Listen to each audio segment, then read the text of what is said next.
Hello friends, आज की इस वीडियो में हम बात करेंगे प्रॉफिट लॉस एंड डिस्काउंट के बारे में, लाभ हानि तथा बट्टा के बारे में।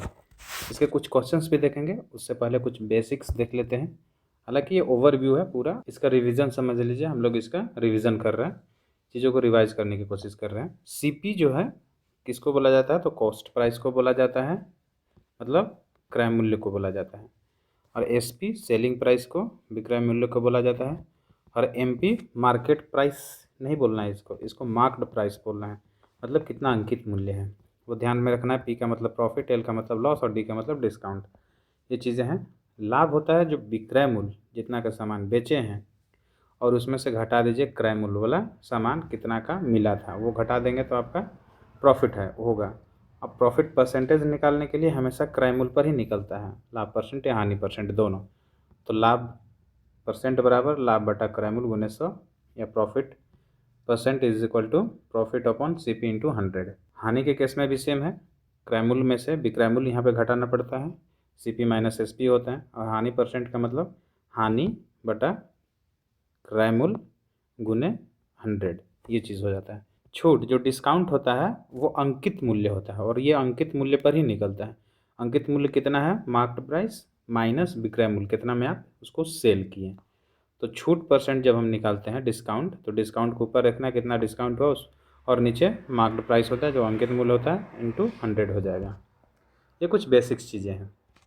देखिए क्वेश्चन नंबर 1 देखते हैं, ये क्या कहता है कि एक दुकानदार 4 रुपया प्रति किलोग्राम की दर से 25 किलोग्राम सेब खरीदता है और 11 केजी सेब 5 रुपया प्रति किलोग्राम की दर से तथा शेष 3 रुपया प्रति किलोग्राम की दर से बेचता है। मतलब टोटल 25 केजी खरीदा, 11 केजी 5 की दर से बेचा और बाकी शेष केजी बच गया। 25 में से 11 घटने के बाद जो 14 बचेगा वो 3 रुपये के हिसाब से बेचता है। तो कितना लाभ या हानि हुआ वो चीज़ पूछ रहा है। 4 रुपया प्रति किलो जो था वो खरीदा है 25 किलोग्राम, मतलब 100 रुपया की चीज़ खरीदा है। अब जो अगला यहाँ पे बताया है वो खरीदा है कि 11 केजी 3 रुपये की दर से खरीदा है। 11 केजी 5 रुपये की दर से खरीदा है 55 रुपये के। और फिर जो शेष केजी हो गए, मतलब 25 में से 11 घट जाएगा तो यहाँ पे 14 बच जाएगा। 14 जो है कितना केजी के हिसाब से खरीदा है, 3 रुपया पर केजी के हिसाब से खरीदा है। तो ये 14 तिया 42 रुपया। टोटल कितना यहाँ पे हुआ, सीपी है और ये सेल कर रहा है, ठीक है, सेलिंग प्राइस है। 5 2 7 5 4 9।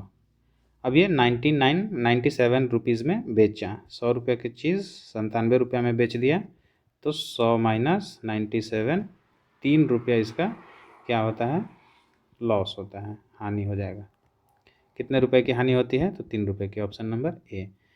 सेकंड क्वेश्चन देखते हैं कि एक दुकानदार 75 किताबें बेचता है और 15 किताबों के विक्रय मूल्य के बराबर लाभ कमाता है, उसका प्रतिशत लाभ क्या है। यहाँ पे देखिए दोनों सेलिंग है, प्राइस है, अलग अलग नहीं है, कहीं पे सेल सीपी और एसपी नहीं, दोनों यहाँ पे एसपी है, ठीक है। विक्रय मूल्य यहाँ भी है और यहाँ भी विक्रय मूल्य है, ठीक है। ये चीज़ आपको ध्यान में रखना है। इस क्वेश्चन में 75 किताबें बेचता है, मतलब सेल करता है 75 किताब का, और 15 किताबों के विक्रय मूल्य, जो 15 को किताब था उसका जो सेलिंग प्राइस था उतना ही उसको लाभ हुआ है, मतलब ये लाभ हुआ है। 15 को किताब के बराबर लाभ हो गया है, तो जो 60 किताब बचा वो सीपी हो जाएगा। अंडरस्टूड है। चूँकि देखिए समझना क्या है कि 75 किताब बेच रहा है, ठीक है, उसमें से 15 के बराबर उसका लाभ हो चुका है। 75 में से 15 के बराबर लाभ हुआ है, तो जो 60 को बेचा होगा उतना ही उसका सीपी हुआ होगा। मतलब इसको कितना लाभ मिला है, 15 को किताब का लाभ मिला है। कितने किताब पर, 60 किताब में, एससीपी पर निकलता है। लाभ प्रतिशत पूछा है तो 100 से मल्टीप्लाई करेंगे, 15 चौका 60 और 25 चौका 100, मतलब कितना परसेंट हो जाएगा, 25%। ये आंसर हो जाएगा, option number D is right answer. Type 1 के क्वेश्चंस जो देखते हैं, यहाँ पे देखिए, यहाँ पे दोनों सेलिंग प्राइस था, दोनों एसपी था यहाँ पे, ये ध्यान रखना। अब ये जो टाइप 1 है इसमें अलग अलग चीज़ें हैं। 10 वस्तु का जो क्रय मूल्य है यहाँ पे सीपी दिया हुआ है, और 15 वस्तु के विक्रय मूल्य यहाँ पे एसपी दिया हुआ है, ठीक है, और दोनों अलग अलग चीज़ें हैं। तो लाभ प्रतिशत या हानि प्रतिशत क्या होता है, तो एक चीज़ आपको ध्यान रखना है, जब कम वस्तु खरीद रहे हैं और ज़्यादा हमको बेचना पड़ रहा है, कम वस्तु मान लीजिए 10 रुपया में, 5 वस्तु 10 रुपया में खरीदें, 10 रुपया हमको तब मिला बेचने पर जब 15 को हम बेचें। 5 को खरीदें 10 रुपया में, उसको बेचने के लिए हमको जब 15 को बेचे तब हमको 10 रुपया मिला, तो ऑब्वियस सी बात है कि हमको लाभ नहीं होगा, हानि ही होगा। दूसरी चीज़ ये ध्यान रखना है कि यदि ज़्यादा वस्तु है, ज़्यादा वस्तु को खरीदें और कम ही बेचने पर हमको लाभ मिल गया या उतना ही पैसा आ गया, कम ही वस्तु बेचे और उतना ही पैसा मिल गया, तो ऑब्वियस सी बात है कि लाभ होगा। ये चीज़ें आपको ध्यान में रखना है। इस क्वेश्चन में देखिएगा कि 10 वस्तु का जो क्रय मूल्य है 15 वस्तु के विक्रय मूल्य के बराबर है। मतलब जितना 10 वस्तु का सीपी है वो किसके बराबर है? 15 वस्तु के सेलिंग प्राइस के बराबर। ठीक है, अब यहाँ से इसका अनुपात निकाल लेते हैं। क्या हो जाएगा? अनुपात निकालेंगे, सीपी इज टू एसपी, ये निकालेंगे।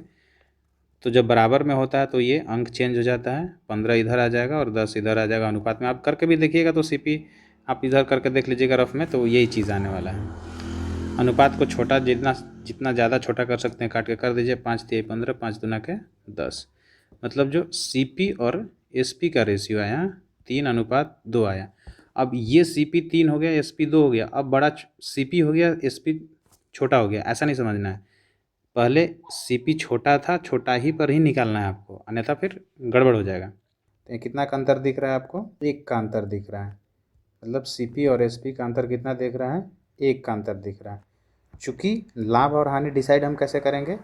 तो कम वस्तु अगर खरीद के ज़्यादा वस्तु बेचना पड़ रहा है तो हानि होगा, इसलिए हम 1 को हानि मानेंगे। 1 रुपया हानि हुआ है किस पर? 3 रुपया पर। सीपी पर हानि निकालते हैं, लाभ या हानि सीपी पर ही निकालते हैं। 100/3 ये हो जाएगा 33.1/3%। दूसरा नंबर क्वेश्चन देखते हैं कि 20 वस्तु का क्रय मूल्य 15 वस्तु के विक्रय मूल्य के बराबर है। जो 20 वस्तु का सीपी है वो 15 वस्तु के विक्रय मूल्य के मतलब एसपी के बराबर है। यहाँ पे वस्तु दिख रहा है सीपी में या ज़्यादा वस्तु है सीपी में, तो यहाँ पे सीपी में ज़्यादा वस्तु है और एसपी में कम वस्तु है, तो ज़्यादा खरीदें, कम ही बेचने पर हमको उतना फ़ायदा मिल गया, तो हमें ऐसा चीज़ है कि लाभ होना ही होना है, तो ये लाभ निकलेगा। अब इसको अनुपात में बदल लीजिए, तो ये हो जाएगा सीपी इज टू एसपी, ये इंटरचेंज हो जाएगा। 15 यहाँ हो जाएगा, 20 यहाँ हो जाएगा, 5 से काट दीजिए, 5 3 15, 5 चौका 20। अब जो अनुपात का अंतर है, कितना अंतर है? 1 का अंतर है। सीपी और एसपी का अंतर 1 का है।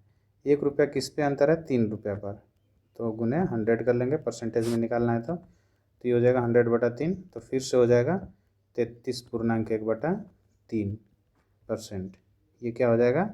लाभ हो जाएगा, ये आंसर हो जाएगा। और अगले बहुत सारे क्वेश्चन है जो बाकी अगले वीडियो में देखेंगे। तब तक के लिए बहुत बहुत धन्यवाद।